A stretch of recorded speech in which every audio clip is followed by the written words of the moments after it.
इसकी कॉम्प्लिकेशंस क्या क्या डेवलप कर सकती हैं। कॉम्प्लिकेशन सिंपल सी है, हम साथ साथ पढ़ते आए हैं सारी की सारी ही कि इसके अंदर कॉम्प्लिकेटेड कैटरेक्ट डेवलप कर सकती है। जब मैंने कहा था कि सेक्लाइटिस मेम्ब्रेन बन जाएगी, सेकेंडरी ग्लाउकोमा बन सकता है, वो एंटीरियर के ब्लॉक होने से बन सकता है या फिर प्यूपल के ब्लॉक होने से भी बन सकता है। सेक्लाइटिस मेम्ब्रेन खुद जब बनेगी तब भी लेंस को प्रॉब्लमेटिक ही होगी, पीपल को भी प्रॉब्लम साथ ही होगी। हमने कहा कि आरएस सिलरी बॉडी की इन्फ्लेमेशन है, अगर ये लंबी अर्से तक रहती है तो ये क्रोइड की इन्फ्लेमेशन भी करवा देगी। रेटना की बहुत सी प्रॉब्लम्स होती हैं, रेटना को डिटैच कर सकती है। मैकुला का जो रीजन होता है जिसमें हाई विजुअल एक्विटी होती है, उसमें क्या है कि उसमें ओडिमा करवा सकता है, उसकी एट्रोफी करवा सकता है। इसके अलावा जब हमने कहा कि हमारे जो केपीस बन रही थी, जो कि एंडोथीलियम में बन रही थी, उसकी वजह से कॉर्निया का प्रॉब्लम हो सकता है, वहाँ पे बैंड शेप केराटोपैथी डेवलप कर सकती है। पूरी बॉडी की एट्रोफी हो जाएगी, वहाँ पे एक्वस जो है वो नॉर्मल प्रोडक्शन नहीं होगी, उसकी वजह से फथासिस बल्बाए हो सकता है। करते हैं इन्वेस्टिगेशंस की। आपने ये बात अपने माइंड में एक चीज़ बिठा लेनी है कि जब भी अगर वो कह दे कि किसी की कोज जो है वो इडियोपैथिक है, तो इससे ये बात कंफर्म हो जाती है कि आपने उसमें सारी की सारी इन्वेस्टिगेशंस करवानी। क्यों? क्योंकि हमें तो कोज पता ही नहीं है।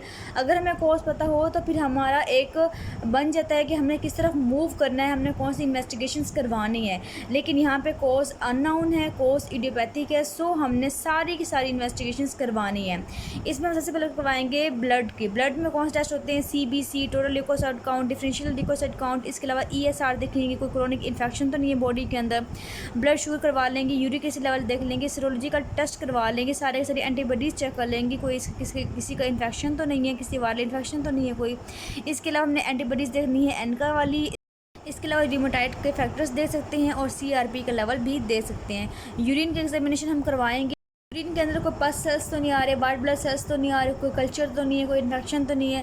स्टूल एग्जामिनेशन करवाएंगे कि इसमें कोई सिस्ट तो नहीं है, कोई ओवा तो नहीं है, कोई पैरासाइट का इन्फेक्शन तो नहीं है इसके अंदर, ठीक है।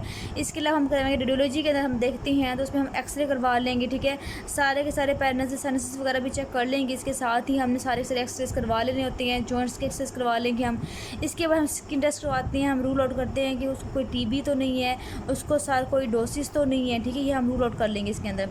इसके अलावा मैंने आपको बताया कि इसके अंदर HLA-B27 जो है उसके ससेप्टेबल पेशेंट्स हो सकते हैं, तो हमने HLA टिश्यू टाइपिंग करवा लेनी इसके अंदर।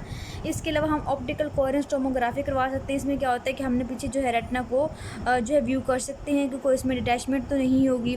इसके बाद हमने विट्रस की जो है बायोप्सी करवा लेंगे। सो ये हम जनरल करवाते होते हैं। ओवरऑल हमने एग्जामिनेशन करनी होती है कि बॉडी के अंदर कहीं भी कोई भी इन्फेक्शन तो नहीं है, या जो ये अननोन काज हम कह रहे हैं मे बी हमें कोई कॉज मिल जाए उसकी।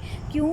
अच्छा, ये आपने बात याद रखनी है कि जो ये होती है यूवेटिस दो तरह की होती है, मतलब इसकी दो कॉज होती है। एक होती है इसकी इन्फेक्टिव, एक होती है इसकी नॉन इन्फेक्टिव। जो इन्फेक्टिव होती है उसमें क्या होता है कि उसमें मेनली जो होते हैं कोई ना कोई कॉज होती है, ठीक है। तो ये आप बात नोट कर लें, इसकी दो टाइप्स होती हैं। एक होती है इसमें इन्फेक्टिव होती है, ठीक है, दूसरी होती है नॉन इन्फेक्टिव कहते हैं इसको, और ये हम इसे कहते हैं एक्सुडेटिव कहते हैं।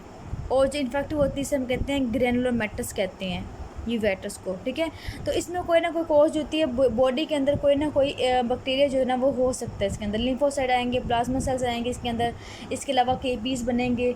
लेकिन जो दूसरी वाली होती है जिसे हम कहते हैं नॉन इन्फेक्टिव कहते हैं, या हमसे कहते हैं एक्सुडेटिव कहते हैं इसको, ठीक है, या इसको हम एलर्जिक भी कह सकते हैं, या फिर नॉन ग्रेनुलोमेटिस भी कह सकते हैं इसके अंदर।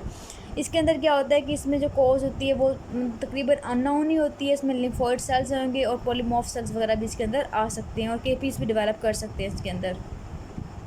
नेक्स्ट हम बात करते हैं ट्रीटमेंट की। ट्रीटमेंट जो है आपकी यूक्यू है, आपका जब भी क्वेश्चन आएगा तो आप मेनली साइंस पूछ सकते हैं और ट्रीटमेंट इससे पूछ सकते हैं आपसे। सो इसका हमारा ट्रीटमेंट का एम क्या है? कोई भी हम ट्रीटमेंट करते हैं हमारा क्या मकसद होता है? हमारा ये मकसद होता है कि हमने उसकी जो आँख है उसकी विजन जो है वो ख़राब ना हो। जो डिजीज़ होती हैं जिसमें विजन थ्रेटनिंग कॉम्प्लिकेशंस हो सकती हैं उन्हें हमने फ़ौरन ट्रीट करना होता है, ठीक है। इसके अलावा पेशेंट को बहुत पेन है, सो हमने वो रिलीव करना है। सो ये बात आपने याद रखनी है, किस में आएगी? पेनफुल रेड आई, ठीक है। पेनफुल रेड आई जो है वो इसकी डिजीज़ में ये वाला भी पॉइंट आएगा इसके अंदर। यूवेटस का। इसके अलावा हमने यूवेटस को जो उसके अंडरलाइंग कॉज है उसे हम ट्रीट कर सकते हैं।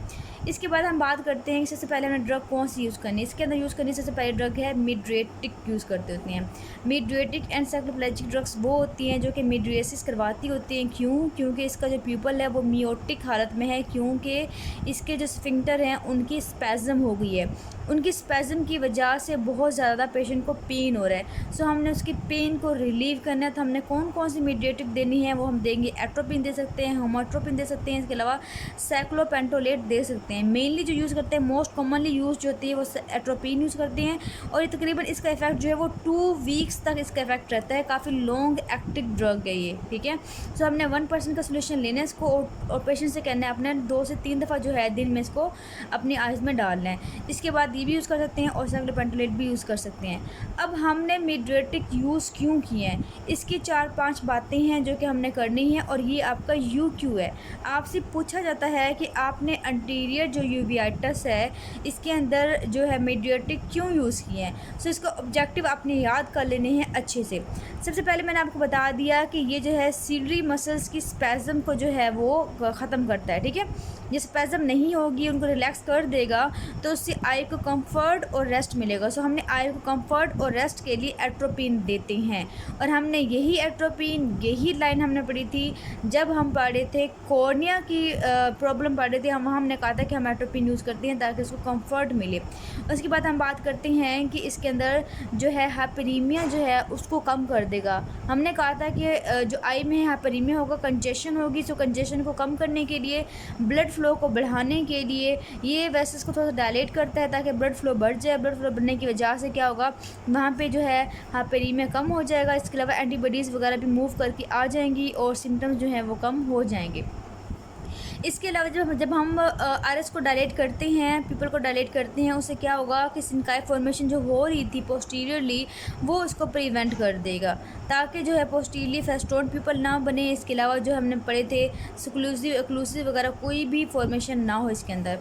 इसके अलावा जो हमारा ऑब्जेक्टिव होता है वो ये कि हमने इसमें एक्सुडेट जो है वो फॉर्मेशन कम हो। क्यों? क्योंकि इसने करवाना एक तो वेसल्स की डायलेशन करवानी थी, साथ ही साथ इसने परमिएबिलिटी को भी कम करनी है, क्योंकि हमारा मसला ही ये हो रहा था कि हमारी जो कैपिलरीज थी उसके अंदर परमिएबिलिटी बढ़ गई थी और बहुत से एक्सुडेट बाहर निकल रहा था। सो हमने परमिएबिलिटी इसकी कम कर दी है।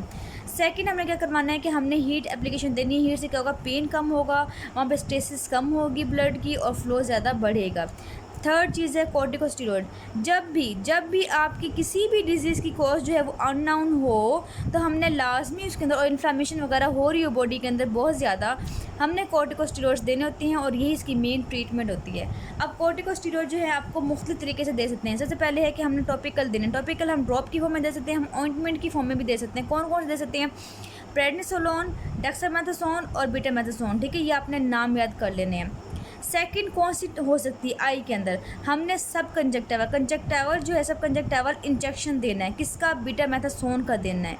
यहाँ भी था, यहाँ पे भी आगे इसका इंजेक्शन देंगे 4 mg वाला। इसके अलावा हम देंगे टेनिन कैप्सूल के नीचे सब टेनिन इंजेक्शन देंगे। उसका हम कौन सा इंजेक्शन दे सकते हैं? वो दे सकते हैं मिथाइल प्रेडनिसोलोन का दे सकते हैं। इसके अलावा अगर हम बात करें, अगर हम इंट्राविट्रल इंजेक्शन दें, विट्रस के अंदर हम दे सकते हैं, जिसे हम कहते हैं इंट्राक्यूलर इंजेक्शन भी कहते हैं। कौन सा होगा इसमें? टाइएमसोनोलोन एसिटानाइड जो कि 4 mg का होता है, हम इसके अंदर इंजेक्शन इसका लगा सकते हैं। फिर हम बात करते हैं सिस्टेमिक की, तो सिस्टेमिक में हमने उसे टैबलेट्स देनी है। किस फॉर्म में? प्रेडनिसोलोन की देनी है 1.5 mg पर kg के हिसाब से। ये आप बेशक ना याद करें, ये हम वैसे बता रहे हैं, हमें सिर्फ और सिर्फ अपने ड्रग का नाम याद रखना है, अपने रूट भी याद रखनी है इसकी। इसके अलावा जो है एक और ड्रग आपकी न्यू ड्रग आई है जो कि अच्छी इफेक्ट है इसका, एंटी इन्फ्लामेटरी, जिसे कहते हैं रिमेक्सोलोन, ठीक है, जो साइंटिस्ट है वो इसको आजकल यूज़ कर रहे हैं। सो आपने ये जो कॉर्टिकोस्टेरॉइड वाला पोर्शन है ये अच्छे से आपने इसको राइट कर लेना है अपने बुक के ऊपर। उसके बाद हम analgesics, anti inflammatory, aspirin, ibuprofen वगैरह दे सकते हैं। सिस्टेमिक जो है वो एंटीसेप्टिक्स हम यूज़ कर सकते हैं, जैसे इंडोमिथाइसिन वगैरह हो गए। उसके अलावा एंटी मेटाबोलाइट्स की बात करें, जैसा कि पता है इडियोपैथिक में हम एंटी मेटाबोलाइट्स भी यूज़ करती होती हैं। सो कौन से आएंगे? इजियोथायोप्राइन यूज़ कर सकते हैं, यहाँ पे मेथोट्रेक्सेट जो है वो भी यूज़ कर सकते हैं। साइटोटॉक्सिक ड्रग की बात करें तो साइक्लोस्पोरिन जो होता है वो बहुत ही अच्छा, बहुत ही इफेक्टिव है, एंटी इम्यूनोसप्रेसिव होता है। सो इसमें क्या होता है कि इसमें मसला ही हमारी बॉडी में जो होते हैं सारे सेल्स अटैक कर लेते हैं, सो इनको ये इनहिबिट करता है। इसके अलावा हम कुछ एंटीबायोटिक्स भी यूज़ करते हैं, लेकिन किस में यूज़ करते हैं, मैंने बताई थी आपको 2 टाइप्स, एक थी इन्फेक्टिव, एक थी नॉन इन्फेक्टिव। सो इन्फेक्टिव के अंदर हमने एंटीबायोटिक्स अकॉर्डिंग टू द जो बैक्टीरिया होगा उसके अकॉर्डिंग हमने इसके अंदर यूज़ कर लेना है, सही है। इसके अलावा आपके आगे ट्रीटमेंट दी हुई है, कुछ जो कॉम्प्लिकेशंस थी उन्हीं की ही ट्रीटमेंट दी हुई है, लेकिन वो हमने हर चैप्टर के अकॉर्डिंग पढ़ लेनी है, सो वो आपको करने की वैसे ही ज़रूरत नहीं है।